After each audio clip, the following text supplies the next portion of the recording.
Priyanka's big women outreach in poll-bound UP. Congress General Secretary has vowed that the party will give 40% tickets in the upcoming assembly elections in Uttar Pradesh. Announcing the decision, Priyanka said that Congress party wants to ensure full participation of women in UP politics. She further added that she would have given 50% tickets to women if the decision on picking candidates was left entirely to her.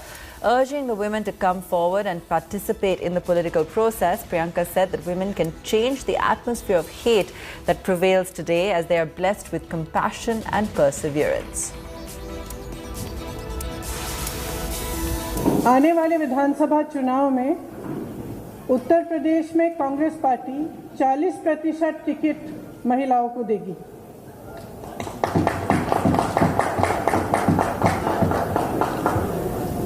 हमारी प्रतिज्ञा है कि महिलाएं उत्तर प्रदेश की राजनीति में पूरी तरह से भागीदार होंगी। शुरुआत है, 40 से शुरू करेंगे। अब मैंने कहा अगर मेरा बस चलता तो 50 होता, तो लेकिन सबकी सहमति के साथ 40 तय किया है। अगले चुनाव में 50 भी हो सकता है। घृणा का बोलबाला है, नफरत का बोलबाला है, गलत है। इसको महिलाएं बदल सकती हैं। महिलाएं इसलिए बदल सकती हैं क्योंकि करुणा भाव, सेवा भाव और दृढ़ता, शक्ति सबसे ज्यादा महिलाओं में है। मैं आपसे कहना चाहती हूँ, राजनीति में आओ, मुझसे कंधा से कंधा मिलाओ। अगर देश को जातिवाद और धर्म की राजनीति में से निकालकर विकास की राजनीति की ओर ले जाना है, अगर देश को समता की राजनीति की ओर ले जाना है, भागीदारी की राजनीति की ओर ले जाना है, तो महिलाओं को आगे बढ़ना पड़ेगा। आपको खुद ये काम करना पड़ेगा। आगे बढ़िए। चुनाव आ गए हैं, अब परिवार की रंगोली और पॉलिटिकल ठिठोली शुरू हो गई है। सबको याद होगा कि पिछली बार जब चुनाव हुए थे तो दो हंसों की जोड़ी आई थी मैदान में।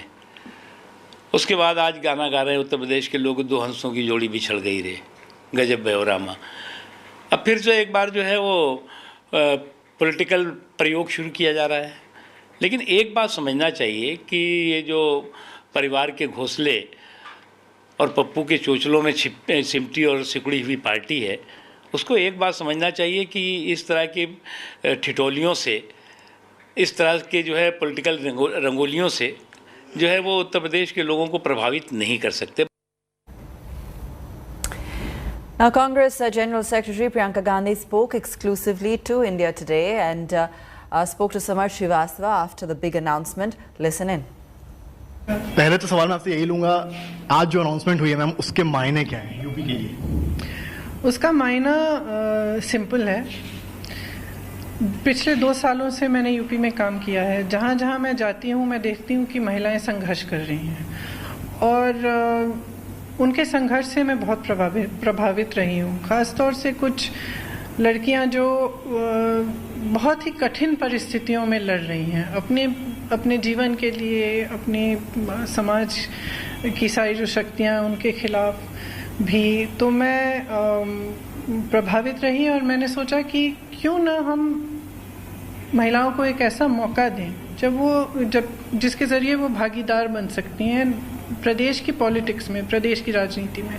क्योंकि आज अगर आप देखें तो प्रदेश की राजनीति जो है बहुत हिंसा से भरी हुई है और बहुत मतलब फूट फैलाने वाली राजनीति है और सत्ता भी उसका मायना ये हो गया है कि आप कुछ भी कर लीजिए, आप किसी को गाड़ी के तले आप कुचल दीजिए, फिर भी आपको कोई कुछ नहीं कह सकता। ये सब गलत है और इसको बदलने के लिए मेरे ख्याल से जो महिला में करुणा भाव होता है, सेवा भाव होता है, शक्ति होती है एक अंदर की, जो मतलब लड़ने की शक्ति होती है, खड़े होने की शक्ति होती है, उसकी बड़ी ज़रूरत है पॉलिटिक्स में। तो मेरी आशा है कि ज़्यादा से ज़्यादा महिलाएं आएंगी आगे और हमें ये समझना पड़ेगा कि हमारे लिए कोई नहीं लड़ेगा।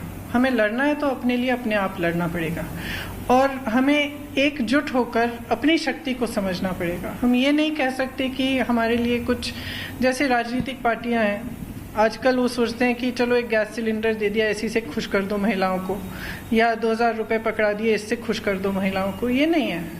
इस तरह से देखिए, आज की महिला जो है वो अपना अस्तित्व जानती है, वो अपने अधिकार जानती हैं और लड़ेगी अपने अधिकारों के लिए। तो जितनी महिलाएं पॉलिटिक्स में आएंगी उतना बदलाव आएगा। आपने यूपी को लेकर अनाउंसमेंट कर दी है, क्या ये जो 40% वाला फॉर्मूला है अन्य राज्यों में जैसे पंजाब हो गया और अन्य राज्य जहाँ जहाँ कांग्रेस की सरकार, क्या वहाँ भी आप लोग प्लानिंग कर रहे हैं? देखिए, मैं तो यूपी की इंचार्ज हूँ, यहाँ के निर्णय में ले सकती हूँ सबकी सहमति के साथ। अब जो दूसरे प्रदेशों में करना चाहें वो तो उन पर निर्भर है। अच्छा, बाकी जो आपके जो विपक्षी दल है, भले सीएम योगी आदित्यनाथ हो या अखिलेश यादव, बड़े कॉन्फिडेंट है कि भाई उन्हीं की सरकार बन रही है। और आपने जिस तरह से आज आगाज किया है, और लखीमपुर की मैं फिर से रिपीट कर रहा हूँ, लखीमपुर वाला जब से एक कहीं ना कहीं कांग्रेस में ऐसा लगता है कि जोश आ गया है। फिर आपकी वाराणसी की जो रैली हुई, उन सबको सबब जवाब करती हैं। और मैं आपसे एक चीज पूछना चाहती हूँ, आप 2 साल से यूपी की पॉलिटिक्स देख रहे हैं, लड़ता हुआ कौन दिख रहा है? कौन सी पार्टी दिख रही है? आप समाजवादी की बात कर रहे हैं, आप बसपा की आपने बात नहीं की, लेकिन दूसरी विपक्ष का दल है, लड़ते हुए दिख रहे हैं क्या? तो जो लड़ेगा वो जीतेगा कैसे? लड़ेगा नहीं, वो जीतेगा कैसे?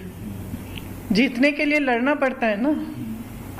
तो जब लड़ते हुए ही नहीं दिख रहे हो तो ठीक है, आप लोग कॉन्फिडेंट हो तो अच्छा है। महिलाओं की जो आपने आज 40% की बात करी है, क्या लिस्ट पूरी तैयार हो गई है? अभी उस पर काम चल रहा है? अभी तो मैंने आवेदन मांगे हैं, और जो भी देख रहा है, अगर आप कहीं समाज सेवा कर रही हैं या कुछ आप करना चाहती हैं पॉलिटिक्स में, अपना आवेदन भेजिए। अब ये प्रोसेस हमने एक खोला है, जो बाकी आवेदन थे काफ़ी आ गए हैं, लेकिन जो महिलाओं के लिए स्पेशल वाला जो प्रोसेस खोला है वो अभी खोला है, और ये 15 नवंबर तक चलेगा। आवेदन भेजिए, इसका पूरा हम उसी के बाद डिसाइड कर। देखिए, यूपी की राजनीति की बात हो रही है तो हर कोई देखना चाहता है, पहले कांग्रेस के लोगों की आप यहाँ से लड़ें या फिर बात चलती सीएम फेस की। आपने कुछ सोचा इन सब चीज़ों के बारे में? सोच रहे हैं, चर्चा हो रही है, आस्ते आस्ते निर्णय लेंगे, देखेंगे जैसी चीज़ प्रोग्रेस होगी तो देखते हैं क्या होगा। महिलाओं की बात हो रही है, क्या सीएम फेस आने वाले वक्त में कांग्रेस पार्टी की तरफ से, आप हो या कोई और हो, क्या महिला हो सकती है? हो सकती है, क्यों नहीं हो सकती? क्यों नहीं हो सकती? कुछ भी हो सकता है। Will this Mahila Mantra work for the Congress? According to the India Today Access My India Post poll study, in the 2019 Lok Sabha elections, 52% women in UP voted for BJP alliance, 37% voted for the Mahagathbandhan, and only 6% of women voted for the Congress. The big question then is, in the upcoming assembly elections, will the Congress decision to have 40% women candidates translate into votes? Samarth Srivastava joining us on this. Samarth, you've been tracking this on ground very closely. Tell us why you feel the party is so confident that this will work this time. See, since the time Priyanka Gandhi Vadra went to Lakhimpur, went to Sitapur, it was very clear that she is emerging as a lady face, as a woman face in this Uttar Pradesh elections, and that is what the party thinks. Party thinks that Priyanka Gandhi Vadra is leading the entire charge in Uttar Pradesh, and that is why they should bank on the women vote. And this is the reason why this announcement has come. Though Priyanka Gandhi was very vocal about this thing, she clearly said that she wanted to took this number to 50%, but as per the party, they then decided mutually then 40% would be the good number for the women seats. And in the coming elections, Congress could go for the 50%. So it is very clear Priyanka Gandhi Vadra want to show, for at least to the women of Uttar Pradesh, that she is the only leader. The Congress is the only party which will think for the benefit of women in Uttar Pradesh, and no other party, be it Bharatiya Janata Party or Samajwadi Party, nobody worked for women. This is what the sentiment Congress Party and Priyanka Gandhi Vadra wanted to show to the women of Uttar Pradesh. And in Congress office, large number of women workers of Congress came from different districts. So that's the support. It seems to be a massive support for Congress Party, and it is not new. Nobody imagined this the kind of support in Varanasi when large number of people arrived in her rally, and now today also large number of women from different districts of UP arrived here to support this particular thing, this particular announcement. So it's very clear, and that's what Salman Khurshid also spoke to India Today. All and he right. also said the same, that this is not new, because they have to bank on some... Clearly, she is spearheading it and expecting that this is something that women voters will resonate with. Now,